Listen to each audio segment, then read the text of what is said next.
Hello viewers, প্রেমে পড়েছিলাম, কিছু না জানিয়ে সে যুক্তরাষ্ট্রে চলে যায়। শবনম ফারিয়া। অভিনেত্রী শবনম ফারিয়া নিজেকে দুর্ভাগ্যবান ভাবতেই পারেন।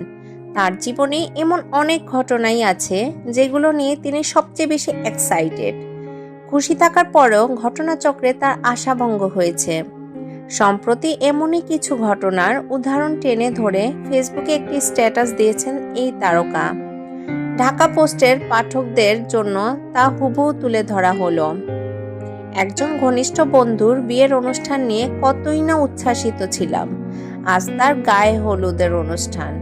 বিশেষ দিনটির জন্য একটি লেহেঙ্গাও বানানো হয়েছিল। দিন গুনছিলাম সেই আনন্দ ঘন মুহূর্তের জন্য। কিন্তু হঠাৎ রাতের মাঝেই শরীর কাঁপতে শুরু করলো। ভোরে উঠে দেখি ফ্লুতে কাবু হয়ে বিছানা থেকে উঠতেই পারছি না।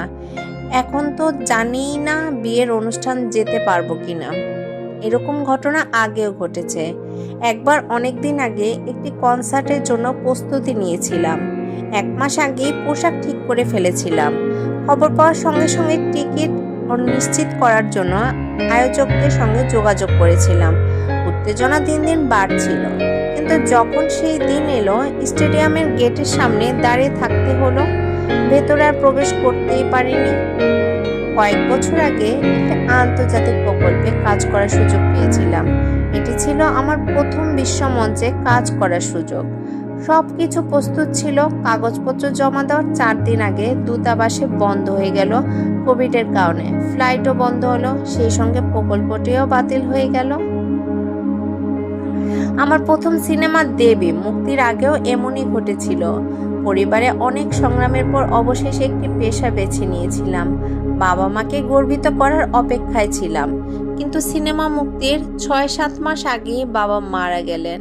তিনি কখনোই আমার কাজটি দেখতে পারলেন না। কয়েক বছর আগে গভীর প্রেমে পড়েছিলাম। মনে হয়েছিল জীবনের সব কঠিন মুহূর্ত আমাকে তার কাছে নিয়ে আসার জন্যই ছিল। 1 বছর সবকিছু ঠিকঠাক চলছিল। হঠাৎ একদিন সে হারিয়ে গেল। আইন শৃঙ্খলা বাহিনী পর্যন্ত তার কোনো খোঁজ পেল না। 1 মাস পর জানতে পারলাম সে যুক্তরাষ্ট্রে চলে গিয়ে আশ্রয়ের আবেদন করেছে। আর কখনো ফিরে আসবে না। জীবনে যখনই কিছু নিয়ে সত্যিকার অর্থে উত্তেজিত হই, তখনই সেটা ফসকে যায়। মনে হয় জীবনের জন্য যেন ভিন্ন কোনো চিত্রনাট্য লেখা আছে। তবে নিজেকে সান্ত্বনা দিই এই ভেবে, আল্লাহ সর্বশ্রেষ্ঠ পরিকল্পনাকারী। হয়তো তিনি আমাকে এমন কিছু থেকে রক্ষা করেন যা আমি দেখতেই পাই না। কিন্তু প্রশ্ন থেকে যায়, কিভাবে উত্তেজিত হওয়া বন্ধ করব? কারণ উত্তেজনার পরের পতনটি যেন দ্বিগুণ কষ্টদায়ক। ধন্যবাদ। যদি আমার ভিডিওটি আপনাদের ভালো লেগে থাকে তাহলে অবশ্যই একটা লাইক, কমেন্ট এবং শেয়ার করে পাশে থাকবেন। আর হ্যাঁ, আমার চ্যানেলটি সাবস্ক্রাইব এবং বেল বাটনে চাপ দিতে অবশ্যই ভুলবেন না। ধন্যবাদ।